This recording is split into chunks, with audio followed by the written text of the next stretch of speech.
The Book of Mosiah. Chapter 1.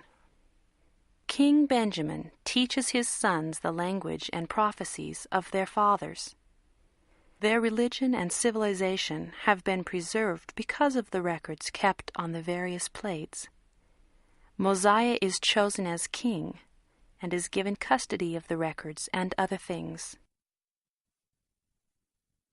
And now there was no more contention in all the land of Zarahemla, among all the people who belonged to King Benjamin, so that King Benjamin had continual peace all the remainder of his days. And it came to pass that he had 3 sons, and he called their names Mosiah, and Helorum, and Helaman.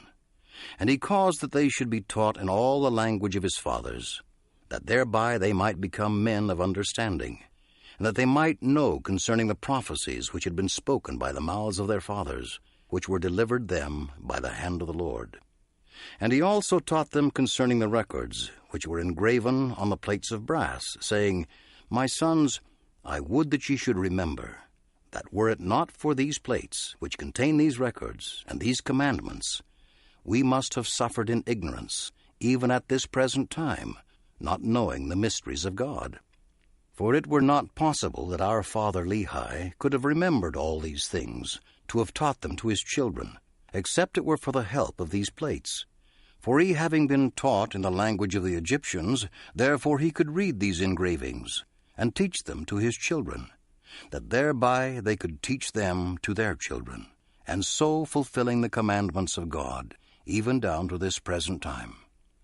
I say unto you, my sons, were it not for these things, which have been kept and preserved by the hand of God, that we might read and understand of his mysteries, and have his commandments always before our eyes, that even our fathers would have dwindled in unbelief, and we should have been like unto our brethren the Lamanites, who know nothing concerning these things, or even do not believe them when they are taught them, because of the traditions of their fathers, which are not correct.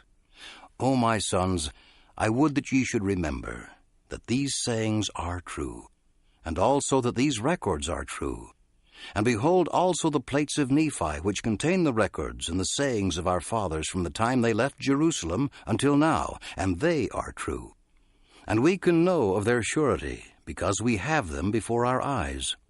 And now, my sons, I would that ye should remember to search them diligently, that ye may profit thereby.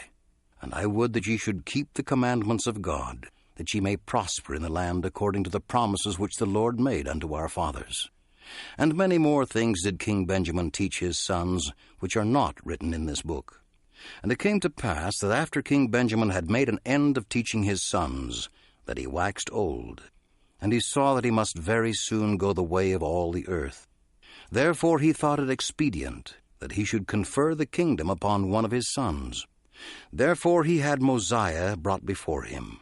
And these are the words which he spake unto him, saying, My son, I would that ye should make a proclamation throughout all this land, among all this people, or the people of Zarahemla, and the people of Mosiah who dwell in the land, that thereby they may be gathered together.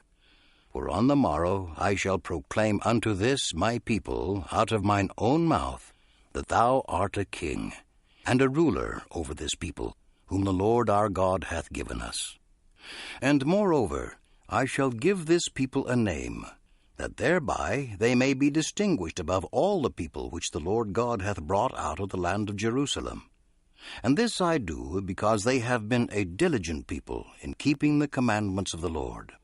And I give unto them a name that never shall be blotted out, except it be through transgression. Yea, and moreover, I say unto you, that if this highly favored people of the Lord should fall into transgression, and become a wicked and an adulterous people, that the Lord will deliver them up, that thereby they become weak like unto their brethren. And he will no more preserve them by his matchless and marvelous power, as he has hitherto preserved our fathers. For I say unto you, that if he had not extended his arm in the preservation of our fathers, they must have fallen into the hands of the Lamanites, and become victims to their hatred. And it came to pass that after King Benjamin had made an end of these sayings to his son, that he gave him charge concerning all the affairs of the kingdom. And moreover, he also gave him charge concerning the records, which were engraven on the plates of brass, and also the plates of Nephi, and also the sword of Laban, and the ball or director, which led our fathers through the wilderness, which was prepared by the hand of the Lord, that thereby they might be led, every one according to the heed and diligence which they gave unto him. Therefore, as they were unfaithful, they did not prosper nor progress in their journey, but were driven back, and incurred the displeasure of God upon them. And therefore they were smitten with famine and sore afflictions, to stir them up in remembrance of their duty. And now it came to pass that Mosiah went and did as his father had commanded him, and proclaimed unto all the people who were in the land of Zarahemla, that thereby they might gather themselves together to go up to the temple, to hear the words which his father should speak unto them.